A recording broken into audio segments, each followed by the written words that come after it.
20절에서 35절까지의 말씀, 신약 57페이지입니다.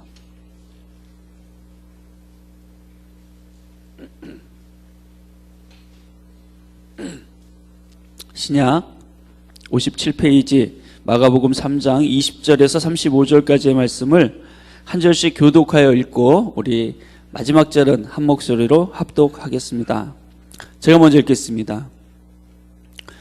집에 들어가시니 무리가 다시 모임으로 식사할 겨를도 없는지라.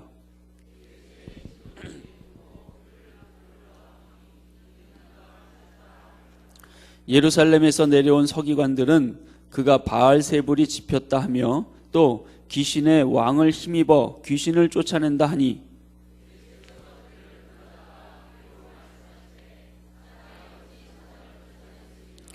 또 만일 나라가 스스로 분쟁하면 그 나라가 설 수 없고 만일 사단이 자기를 거슬러 일어나 분쟁하면 설 수 없고 망하느니라.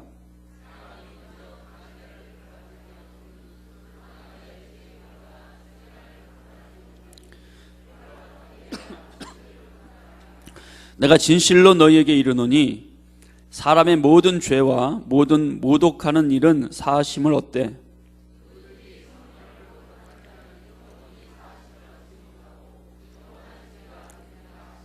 이는 그들이 말하기를 더러운 귀신이 들렸다 함이로라.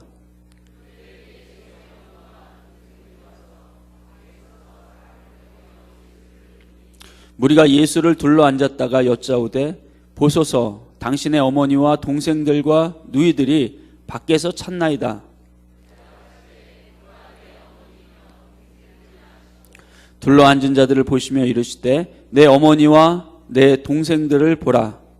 누구든지 하나님의 뜻대로 행하는 자가 내 형제요 자매요 어머니이니라. 아멘. 오늘 함께 읽은 본문 말씀을 통해서 우리는 하나님의 가족입니다 라는 제목으로 하나님 말씀을 함께 나누기 원합니다. 제목만 다시 한번 읽어보겠습니다. 우리는 하나님의 가족입니다. 교회를 일컬어서 교회가 무엇이냐라고 이야기할 때 그리스도의 몸이라고 표현하는 것과 더불어서 가장 많이 쓰여지는 표현은 하나님의 가족이라는 것입니다. 오늘 본문 말씀을 가지고 예수님께서 생각하시는 하나님의 가족이란 무엇일까 하는 것에 대해서 한번 같이 살펴보기 원합니다. 오늘 말씀을 읽다가 어떤 느낌을 가지셨는지 모르겠습니다. 오늘 말씀을 읽어보면 예수님이 가지신 가족에 대한 생각이 뭔가 좀 문제가 있지 않은가 그런 생각을 해보게 됩니다. 예수님은 자신에게 찾아오는 그런 병자들, 약하고 가난한 자들을 또 목자 없는 양같이 헤매이는 무리들을 외면하지 않으셨습니다. 그들을 다 받으셨습니다. 오늘 20절 함께 읽은 말씀에서도 예수님은 그들로 인해서 식사할 시간도 갖지 못할 정도로 그렇게 바쁘시게 그들을 다 맞아 주셨습니다. 그런데 자기를 찾는 자들을 외면하지 않으셨던 그 예수님께서 오히려 예수님을 걱정하면서 예수님을 찾아온 가족에게는 외면하는 듯한 모습을 보게 됩니다. 누가 내 모친이며 내 동생이며 내 누이냐? 하나님의 뜻대로 하는 자가 내 형제요 자매요 모친이다. 이렇게 냉정하게 말씀하시는 것입니다. 그 말씀이 어쩌면 듣는 가족의 입장에서 생각해보면 참 야속하고 답답하게 느껴졌을 것입니다. 이 본문은 종종 가족을 버려라 라고 하는 말씀으로 이단들이 사람들을 집에서 떠나도록 이용하는 본문이 되기도 합니다. 그러나 그런 식으로 말하는 것은 본문의 말씀을 완전히 오해하는 것입니다. 우리는 복음서 전체에서 예수님이 부모에 대해서, 효도에 대해서 그리고 가족에 대해서 어떻게 말씀하고 있는지를 살펴볼 수 있습니다. 마가복음 7장에 보면 예수님께서 바리새인들과 고르반이라고 하는 제도에 대해서 논쟁하시는 것을 보게 됩니다. 고르반이라는 뜻은 하나님께 드렸다라는 의미입니다. 마가복음 7장 10절에서 13절을 보면 이런 말씀이 있습니다. 모세는 내 부모를 공경하라 하고 또 아버지나 어머니를 모욕하는 자는 죽임을 당하리라 하였거늘 너희는 이르되 사람이 아버지에게나 어머니에게나 말하기를 내가 드려 유익하게 할 것이 고르반 곧 하나님께 드림이 되었다고만 하기만 하면 그만이라 하고 자기 아버지나 어머니에게 다시 아무것도 하여 드리기를 허락하지 아니하여 너희가 전한 전통으로 하나님의 말씀을 폐하며 또 이 같은 일을 많이 행하느니라 하시고, 이 고르반이라고 하는 제도는 원래 성경에서 있는 제도가 아니라 장로들이 임의로 만든 전통이라고 말하는 것입니다. 고르반은 이런 것입니다. 매우 가난하지만 하나님을 정말 사랑하는 어떤 사람이 있었습니다. 부모님도 사랑하지만 정말 하나님을 더 깊이 사랑해서 자기 가난한 가운데 자기가 가지고 있던 모든 것을 하나님께 헌금하는 것입니다. 그렇게 헌금을 하고 나니까 부모님께 도와드릴 돈이 남아있지 않았습니다. 이것을 보고 주변 사람들이 이렇게 말할 수 있습니다. 저 사람은 부모도 제대로 봉양을 못하는데 어떻게 저렇게 많은 가진 돈을 저렇게 헌금해서 가난한 사람이 부모도 돌보지 못하고 그렇게 사는가? 이런 이야기를 할 때 예수님 당시에 성전 제도에 의해서 이런 사람들을 보호하기 원했던 것입니다. 왜냐하면 그 사람이 재물을 하나님 앞에 드리는 바람에 여유가 없어져서 부모를 돕지 못했다고 생각하기 때문입니다. 이 성전의 법규를 고르반이라고 불렀습니다. 그런데 문제는 이 제도를 악용하는 사람들이 있었다는 것입니다. 부모를 팽개치고 나 몰라라 하는 사람들이 고르반이라고 하는 제도를 악용했습니다.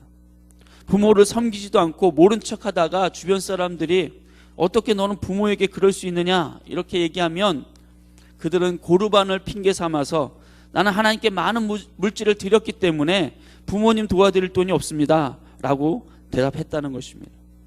예수님이 이런 사람들을 보시고 이 고르반 제도를 보시면서 매우 흥분하시고 분노하셔서 말씀하신 것입니다. 고르반이라고 하는 제도는 하나님이 주신 것이 아니라 그것은 사람들이 만든 제도에 불과한데 사람들이 만든 제도를 악용해서 부모를 버리다니 하나님이 모세에게 주신 내 부모를 공경하라 그 계명을 너희는 위반하고 있는 것 아니냐 이렇게 책망하셨던 것입니다. 우리는 이 말씀을 통해서 예수님도 십계명에 분명하게 기록되어 있는 말씀 내 부모를 공경하고 순종하라고 하는 것에 대한 확고한 원칙들을 갖고 계셨다는 사실을 알게 됩니다. 예수님의 마지막 십자가 사건을 한번 생각해 보십시오. 십자가에 매달린 예수님은 그 고통의 절정에서 십자가 밑에 있는 한 여인을 주목합니다. 그 여인은 바로 예수님의 어머니 마리아였습니다. 사람은 누구나 고통 가운데 너무 극심한 상황 가운데 있으면 다른 사람 돌아볼 여유가 없어집니다. 자기의 고통에 집중하기 마련이기 때문입니다. 그런데도 십자가의 고통의 절정 속에서 예수님은 어머니 마리아를 보시며 눈물을 흘리셨습니다. 그리고 옆에 있던 사랑하는 제자 요한에게 말씀하셨습니다. 요한아, 내 어머니시다. 나 대신 내 어머니를 좀 모셔다오. 이것이 예수님이 십자가에서 마지막으로 남기신 말씀들 가운데 하나였습니다. 예수님은 효도, 부모에 대한 효도, 또 가족에 대한 분명한 성경적인 원칙을 가지고 계셨던 분인 것입니다. 성경은 디모데전서 5장 8절을 통해서 이렇게 분명하게 말씀하십니다.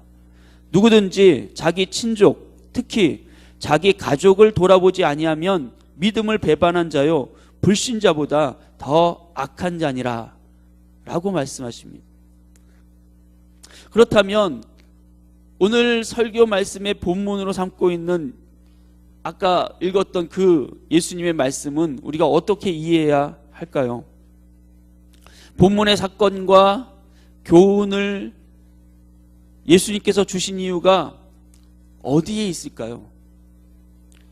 한 성경학자는 그래서 이렇게 본문을 설명합니다. 이 본문의 말씀을 주신 이유는 사실은 새로운 하나님의 가족이 된 하나님의 백성들, 그들의 가족에 대한 생각의 지경을 넓히기 위해서다라고 말입니다. 자기를 사랑하는 것이 잘하는 일일까요? 못하는 일일까요? 자기를 사랑하는 것이 잘하는 일입니까? 잘못하는 일입니까? 잘하는 일입니다. 성경은 자기를 사랑하라고 가르칩니다. 예를 들어서 내 이웃 사랑하기를 어떻게 하라고 하시죠? 내 몸같이 하라고 말씀하십니다. 나를 아끼는 것, 나를 소중히 여기는 것은 매우 중요한 것입니다. 자기를 소중히 여길 줄 모르는 사람, 자존감이 낮은 사람, 자기를 학대하는 사람은 다른 사람도 사랑할 수가 없는 것이고, 하나님께서 우리에게 허락하신 인생의 달란트에서 성공하는 인생을 살 수가 없는 것입니다. 자기를 사랑해야 합니다. 그러나 다시 묻겠습니다. 자기만 사랑하는 사람은 어떻게 생각하십니까? 자기만 사랑하는 것은 성경에서는 그것을 죄라고 말합니다.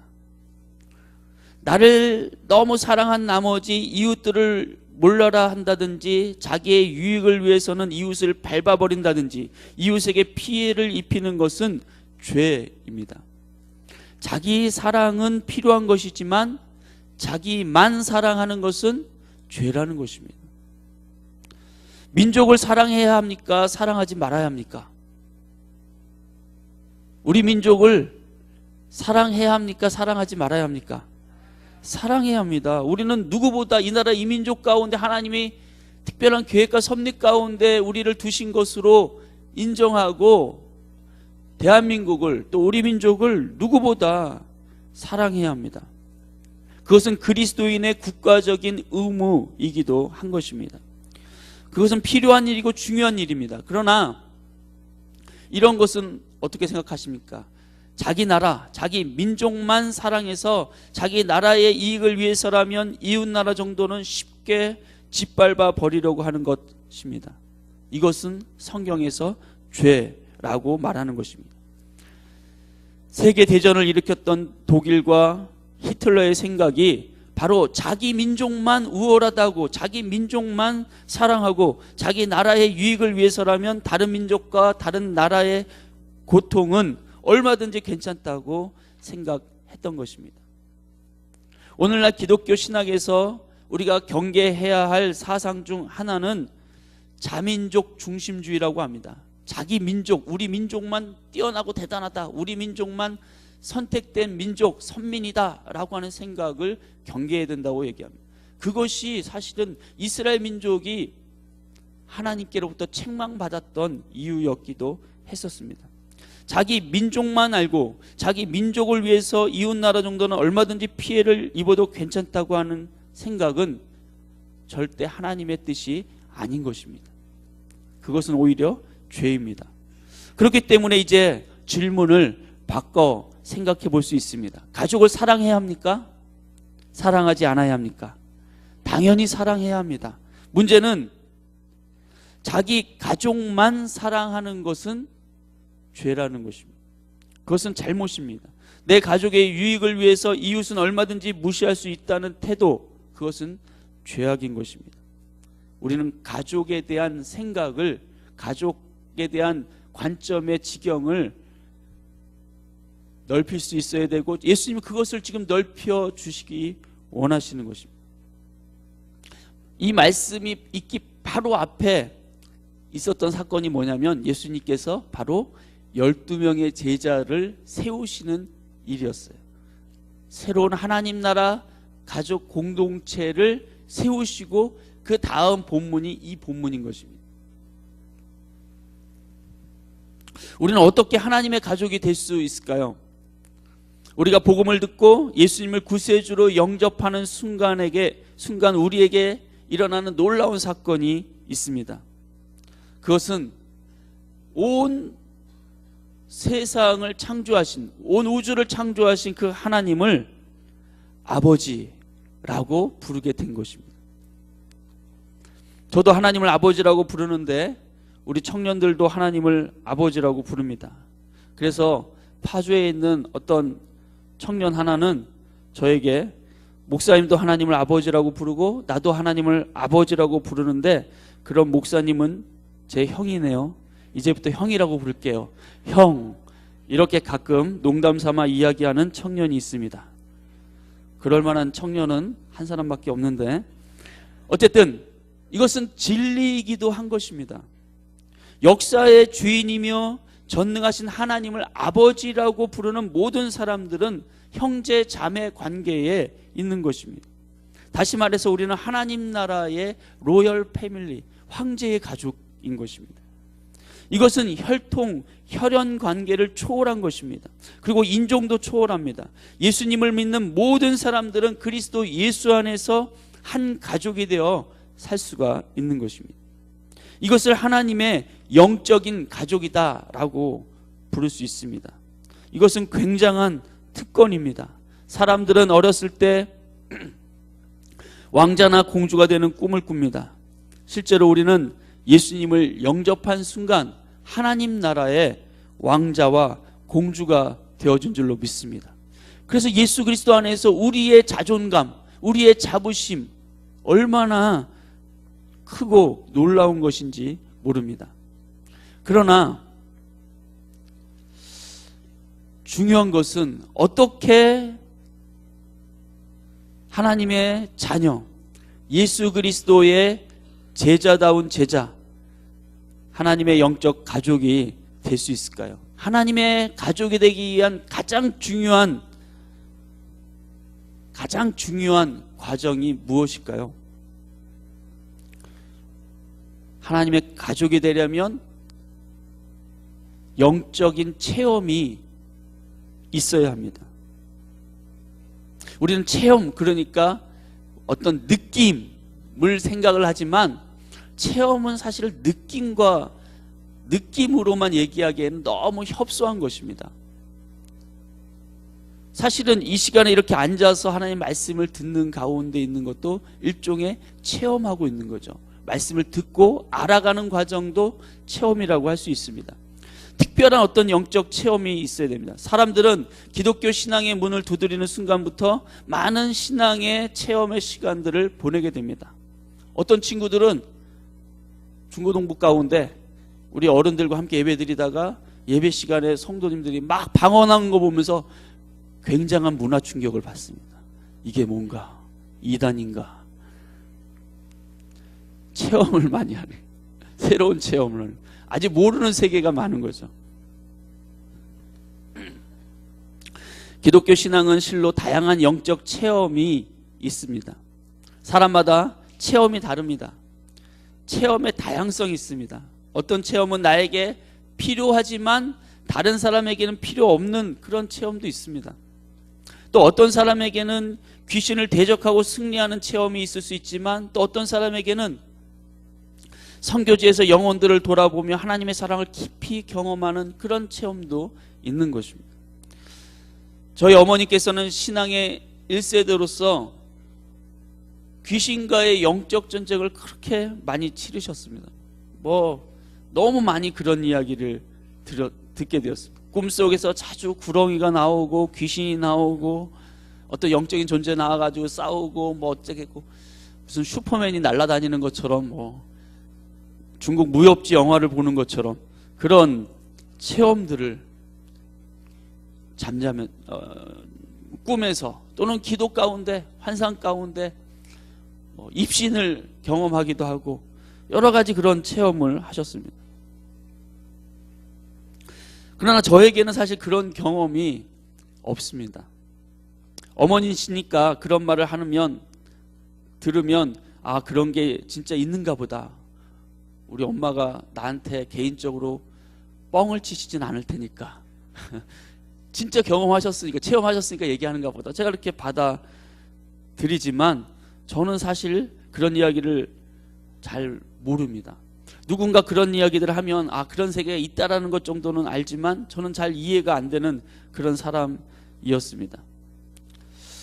그러나 저희 어머니는 선교지에서 선교지의 영혼들을 만나고 그들 가운데 하나님의 사랑이 부어주고 하나님께서 능력을 베푸시고 하나님께서 그 선교지에서 부어주시는 하나님의 마음, 이런 것들은 저희 어머니는 가지고 계시지 않습니다. 왜냐하면 한 번도 선교 여행을 다녀보신 적은 없으시기 때문입니다. 그래서 선교에 대한 관점에 대해서는 어머니보다 제가 더 아는 것이 많다고 얘기할 수가 있습니다. 기독교 신앙은 이런 많은 다양한 영적 체험들을 우리에게 제공합니다. 그러나 하나님의 가족이 되는 영적 체험은 누구나 다 할 수 있는, 다양하게 하는, 해도 되고 안 해도 되는 그런 어떤 보편적인 체험이 아니라 하나님의 가족이 되기 위해서는 절대적 체험이 있습니다. 이것이 없으면 참된 그리스도인이 될 수 없습니다. 이것 없이는 하나님 나라에 들어갈 수가 없기에 이것을 근본적인 영적 체험이라고 말할 수도 있을 것입니다. 그 체험은 바로 거듭남의 체험인 것입니다. 거듭난다는 것은 누구나 경험해야 하는 것입니다. 성경에 보면 예수님은 니고데모와 대화를 나누십니다. 니고데모는 당시에 사회적으로, 정치적으로, 종교적으로 지도자였습니다. 그러나 예수님은 그를 향해서 이렇게 말씀하십니다. 내가 진실로 진실로 너에게 이르노니 사람이 거듭나지 아니하면 하나님 나라를 볼 수가 없느니라. 그래서 유명한 종교개혁자였던 마틴 루터도 우리가 천국에 도착하면 천국 문 앞에 간판이 있을 텐데 그것에 틀림없이 이렇게 쓰여져 있을 것이다. 오직 거듭난 자만 들어오시오.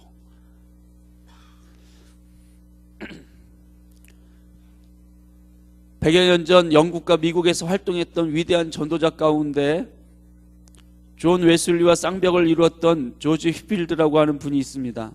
이분이 가장 좋아했던 설교 중에 하나가 당신이 거듭나야 합니다 라는 설교였다고 합니다. 그분은 가는 곳마다, 만나는 사람마다, 집회 때마다 사람은 거듭나야 합니다 라고 하는 메시지를 선포했습니다. 많은 사람이 이 설교의 은혜를 받고 거듭나서 주님 앞에 돌아왔는데 그 중에 한 청년이 은혜를 받고 자원해서 그분의 비서가 되었습니다. 청년은 조지 휘필드와 함께 다니고 싶다고 했고 조지 휘필드는 이것을 허락했습니다. 청년은 그의 가방을 들고 그의 집회, 모든 집회를 다 따라다녔습니다. 처음에는 너무나 흥분하고 좋았습니다. 그러나 계속 따라다니다 보니까 목사님이 계속 똑같은 설교만 하는 것이었습니다. 거듭나야 한다는 설교만 계속해서 반복되면서 그는 수도 없이 이 설교를 듣게 되었고 어느 날 이 청년은 인내의 한계를 느끼면서 조지 필드가 설교 강단에서 내려올 때 이렇게 불평하듯이 말했다고 합니다. 목사님은 설교 레퍼토리가 그렇게도 없습니까? 거듭나야 한다는 설교를 70번도 넘게 들은 것 같습니다. 그랬더니 조지 필드가 그 청년을 꽉 붙들면서 이렇게 말했다고 합니다. 왜 그런 줄 아는가? 바로 자네가 거듭나야 하기 때문일세. 그렇습니다. 하나님 나라에, 하나님의 가족이 되는 것에는 이것은 선택사항이 아니라 필수적인 문제입니다. 반드시 거듭나야 하는 것입니다. 주님이 오늘 본문의 사건을 통해서 우리에게 이 진리를 가르치신 데에는 이유가 있습니다. 마가복음 3장의 첫 머리에 예수님이 12제자를 부르셨습니다. 12제자가 주님의 이제 한 가족이 된 것입니다. 어떻게 가족이 되었습니까? 주님이 부르실 때 그들이 믿음으로 응답했기 때문에 가능했던 것입니다. 주님은 수고하고 무거운 짐진 자들아 다 내게로 오라 이렇게 우리를 부르셨습니다. 그리고 맞아, 이제 주님을 따라가면 내게 안식이 있을 거야. 그분이 나를 예수님의 십자가로 용서해 주시고 나를 받아주신다고 했으니 이제 나는 새로운 삶을 살게 될 거야. 이렇게 고백하면서 예수님이 메시아 그리스도가 되심을 믿고 그분께 내 인생을 드리는 순간 우리는 주님의 제자가 되고 예수님의 하나님의 가족이 되는 것입니다. 요한복음 1장 12절에는 영접하는 자 곧 그 이름을 믿는 자들에게는 하나님의 자녀가 되는 권세를 주셨으니 라고 말씀하고 있습니다. 예수 그리스도를 영접하고 그를 믿는 순간 우리가 하나님의 자녀로 거듭나게 된다고 말씀하시는 것입니다.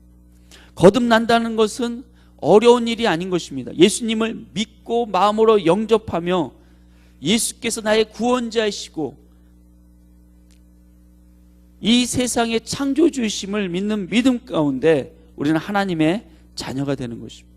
이것은 어떤 특별한 감정을 요구하는 것이 아닙니다. 그것을 고백하고 선포하는 영적 체험의 시간이 필요할 뿐입니다. 우리는 어떻게 예수 그리스도의 가족, 하나님의 가족이 될 수 있습니까? 이런 거듭남의 믿음으로 예수 그리스도를 영접하는 거듭남의 영적 체험이 있을 때 가능한 것입니다. 그러면 거듭남을 여러 번 해야 될까요? 그렇지 않습니다. 우리가 부모님의 자녀로 태어날 때 여러 번 태어나지 않는 것과 같습니다. 태어나는 것은 한 번이면 충분한 것입니다. 그러나 태어난 이후에는 자라가는 과정이 있어야 하는 것입니다. 우리가 어떻게 하나님 나라의 가족으로서 성장하게 될까요? 그것은 영적인 지각이 자라면서부터입니다. 거듭나는 순간 우리는 영적인 직관력이 생깁니다. 무엇이 하나님이 원하시고 하나님이 원치 아니하시는지에 대한 영적인 직관력이 생긴다는 것입니다. 유치부 아이들도 압니다. 친구랑 싸울 때 정말 예수님이 내 안에 계셔서 이 친구가 한 대 나를 친다고 했을 때 예수님께 물어보라고. 예수님 어떻게 할까요? 너는 한 대를 맞았으니 두 대를 때려라. 이렇게 얘기하실까? 유치부 아이들도 말합니다. 아니요, 용서하라 그래요. 영적인 지각이 생기는 것이죠. 무엇이 하나님이 원하시는 뜻인지를 발견하는 게 된다는 것입니다. 물론 어린아이의 수준과 어른의 수준에서의 깨닫게 되는 지각의 그 수준 차이, 깊이 차이가 있을 것입니다. 이 영적인 지각이, 그리스도를 아는 지식이 자꾸 자라가는 것이 필요한 것입니다. 우리가 기도하고 말씀을 접하는, 또 함께 모여서 예배하는 모든 시간들은 이런 모든 시간들을 통해서 우리의 영적인 지각, 하나님을 알아가는 지식이 자라가는 시간이 되는 줄로 믿습니다. 영적인 이해의 폭도 넓어지고 커지게 되면서 우리는 자라가는 것입니다. 그런데 아무리 교회에 나와도 거듭나지 않으면 영적인 것들이 이해가 되지 않습니다. 거듭나지 않아도 교회에 열심히 나오는 분들이 있습니다. 교회는 나오지만 무슨 말인지 모르겠고 재미가 없는 것입니다.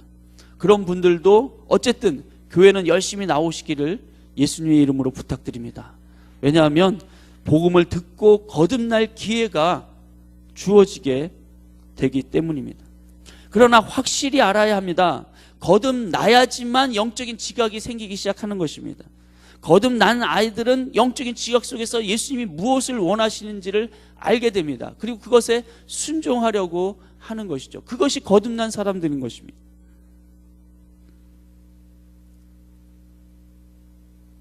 열심히 교회를 나와도 거듭나지 않은 사람은 불신자의 상태로 그대로 있다는 사실을 아시고, 내가 교회는 나오지만 거듭나지 않았구나 생각되어진다면 거듭남의 영적 체험을 주님께 구하고 믿음으로 예수님을 영접하려고 하나님 앞에 결단하는 시간들, 그분 앞에, 말씀 앞에 서는 시간들이 필요한 것입니다. 요한복음 3장에 보면 예수님이 니고데모에게 거듭나야 한다고 말씀했더니 니고데모가 이렇게 얘기합니다. 선생님, 제가 이렇게 늙었는데 어떻게 다시 거듭날 수 있습니까? 다시 어머니 뱃속으로 들어가야 합니까? 니고데모는 세상에서는 똑똑한 사람이었지만 예수님의 말씀을 이해할 수가 없었습니다.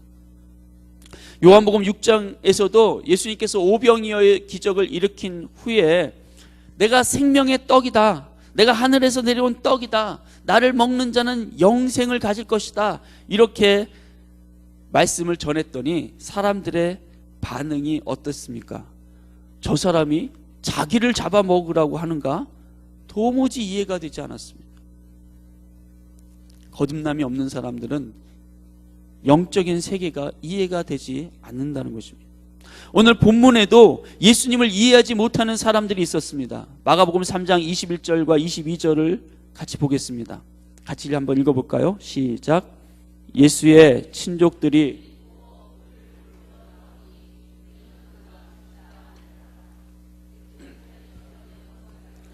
그가 바알세불이 짚혔다 하며 또 귀신의 왕을 힘입어 귀신을 쫓아낸다 하니, 예수님의 친족이었지만 아직 예수가 그리스도이심을, 메시아이심을 알지 못하고 믿지 못했던 사람들은 예수님이 미쳤다라고 말했습니다. 예루살렘에서 내려온 서기관과 바리새인들도 예수는 미쳤다, 그는 바알세불 귀신의 왕의 힘을 힘입어서 지금 귀신을 내쫓고 병치료하는 것이다, 이렇게 얘기했습니다. 사람들은 예수님이 누구신지를 이해하지 못했던 것입니다. 그래서 예수님은 하나님 나라의 가족 공동체, 새로운 가족 공동체가 무엇인지를 이 본문 속에서 이제 말씀해 주시려고 하는 것입니다. 하나님 나라의 영적 비밀을 볼 수 없는 사람들에게는 이해할 수 없는 것이 많고 오히려 그것을 미친 것처럼 볼 수밖에 없습니다. 지난번 담임 목사님께서 보여주셨던 동영상이 생각납니다. 한 사람이 미친 것처럼 나와가지고 막 춤을 추는 장면이었습니다. 어쩌면 세상은 제대로 미친 사람들에 의해서 역사가 발전되었고 문명이 발전해 오지 않았나 하는 생각도 해보게 됩니다. 잘 아시는 발명왕 에디슨은 한참 발명에 열중할 때에는 한 끼도 먹지 않았던 때가 있었다고 합니다. 아마도 그의 가족들과 이웃들은 에디슨이 미쳤다고 생각했을지 모릅니다. 그러나 그가 발명한 여러 유용한 도구들을 통해서 지금 우리는 많은 유익을 얻고 있습니다. 핸델이라고 하는 작곡가는 메시아라고 하는 유명한 곡을 작곡하기 위해서 20일 동안 한 끼도 먹지 않았다고 합니다. 그는 그 20일 동안 하나님 나라의 영광, 하나님 나라의 비전을 보았고 그것을 메시아라는 곡으로 표현해 냈던 것입니다. 주변 사람들은 핸델이 요즘 빚을 너무 많이 지더니 완전히 미쳐버렸다, 이렇게 말했다고 합니다. 그러나 그런 사람들에 의해서, 그렇게 미친 사람들에 의해서 역사가 일어났습니다. 따지고 보면 모든 사람들은 약간씩 다 어딘가에 미쳐 있습니다. 어떤 사람은 마약에 미쳐 있고 어떤 사람은 도박에 미쳐 있습니다. 어떤 아이들은 아이돌 스타에 미쳐 있기도 합니다. 인터넷 게임에 미쳐 있다가 밥을 먹지도 않고 영양실조로 쓰러진 사람들에 대한 이야기를, 이 믿지 못할 이야기를 듣게 되기도 합니다. 세상은 사실은 무엇인가 미쳐 있는 것입니다. 그러나 우리 그리스도인들은 복음과 하나님의 말씀에 미친 사람들인 줄로 믿습니다. 우리는 복음의 영광에 미치고 이 황무한 땅에 하나님이 허락하실 부흥에 미치고 하나님 나라가 주 예수와 함께 이 땅에 임하실 그 비전에 미친 사람들인 줄로 믿습니다. 우리 공동체가 그러한 것입니다. 복음, 부흥, 비전을 우리가 외치고 그것에 미쳐서 바로 오늘 이 시간까지 왔던 것입니다. 담임 목사님께서 분당에서 그 어려운 때에 오히려 선교의 지경을 넓혀가는 것도 어떤 사람의 눈에는 미쳐 보였을 수도 있었습니다. 물론 저와 우리 성도님들은 그렇게 미쳤다고 생각하지는 않으실 것입니다. 오히려 그것이 우리가 가는 길, 우리가 외치고 있는 것이 실제로 우리가 행하고 있는 그것이다 라는 것을 보여주는 표적처럼 생각하셨을 것입니다. 우리는 복음 8강에서 12지교회와 300교회 공동체를 비전으로 삼고 달려왔습니다. 지금도 마찬가지라고 생각합니다. 형편과 상황은 사실 그렇게 할만하지 않음에도 불구하고 어쩌면 미친 것처럼 그렇게 교회 분립을 선포했고, 이제 수요일 송구 영신 예배를 통해 파송 예배를 드리고 새로운 교회를 출산하게 됩니다. 어떤 정상적인 분도 사실 이런 모습들이 미친 것처럼 보이지 않을 수 없을 것 같습니다. 이해하기 어려운 일이 사실입니다. 그래서 저는 담임 목사님께 정말 깊이 감사드리고 있습니다. 쉽지 않은 결정이고 선택이었고, 사실 모 교회인 순천 순복음교회에서는 큰 출혈과 해산의 고통을 감내해야 하는 일이기 때문인 것입니다. 더불어서 저는 성도님들에게도 깊이 감사를 드립니다. 어려운 마음, 아쉽고 슬픈 마음들을 그저 기도로 녹여주시고 함께 하나님 나라의 가족으로 새로운 교회를 축복하며 세워갈 수 있도록 힘써 주셔서 감사합니다. 저는 분립 개척을 시작하면서 하나님께 제 마음의 고백으로 주님이 원하시는 대로, 뜻하시는 대로 마치 시냇물에 놓여진 널판지가 흘러가는 물에 따라서 그렇게 흘러가는 것처럼 그렇게 가겠습니다. 하나님께서 성도님들을 아무도 안 보내셔도 괜찮습니다. 하나님이 그렇게 인도하시는 거라면 흘러가는 대로 그렇게 가겠습니다. 그런 마음을 가졌습니다. 제 마음 가운데는 하나님의 뜻대로, 하나님이 인도하시는 대로, 하나님 원하시는 대로 행해지기를 원합니다 라는 마음이 있었던 것입니다. 오늘 예수님께서는 하나님 나라의 가족은 어떤 사람인가에 대해서 35절에 이렇게 말씀하십니다. 누구든지 하나님의 뜻대로 하는 자는 내 형제요 자매요 모친이니라. 하나님의 뜻대로 하는 사람, 하나님이 원하시는 대로 흘러가기를 원하는 사람, 하나님께서 보여주신 그 하나님 나라의 비전을 향해서만 가기 원하는 그 사람이 하나님의, 예수님의 가족이라고 말씀하시는 것입니다. 이제 올해의 송구 영신 예배를 마치면 우리 교회는 새로운 교회를 분가시켜서 내보내게 됩니다. 인간적인 마음으로는 섭섭함과 아쉬움이 많이 있습니다. 함께했던 사람들이 한 공간에 함께하지 못한다는 생각은 우리를 슬프게 합니다. 그러나 저는 우리가 하나님의 가족의 지경을 넓히게 되었음으로 인해서 함께 감사하고 또 기뻐하는 그것이 우리 공동체에 있다고 믿습니다. 마치 출산을 하면 산모는 온갖 모진 고통 속에서 아이를 낳지만 아이가 태어나는 것과 동시에 큰 기쁨으로 축복하고 감사하는 것처럼 말입니다. 다시 한번 어려운 결단과 선택으로 교회 분립을 허락해 주시고 또 함께 기도해 주신 담임 목사님께 마음 깊이 감사드립니다.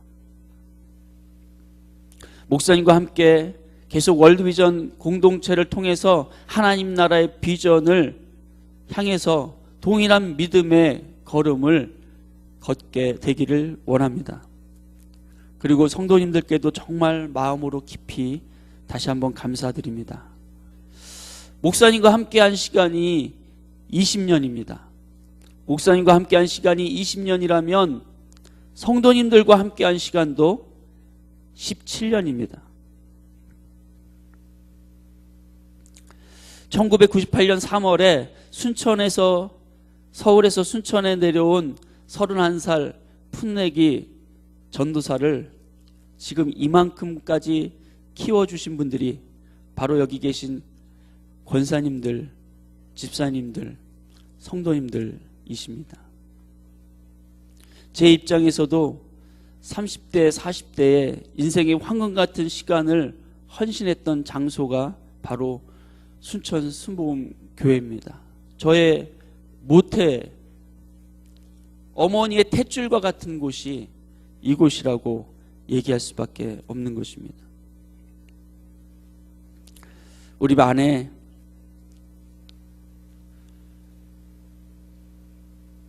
함께 했던 시간들로 인한 감사와 또 아쉽지만 서로 축복하고 격려하는 가운데 새로운 하나님 나라의 교회 공동체를 세워가기를 소원합니다. 우리 모두 하나님의 가족으로서 더 건강하고 세상에 하나님 나라의 영광을 선포할 수 있는 교회로 함께 세워져 가기를, 서로 몸은 떨어져 있지만 함께 기도하면서 그렇게 힘차게 2015년을 열어가게 되기를 간절히 소원합니다. 주님의 이름으로 우리 성도님들을 또 목사님을 사랑하고 축복합니다. 기도하겠습니다.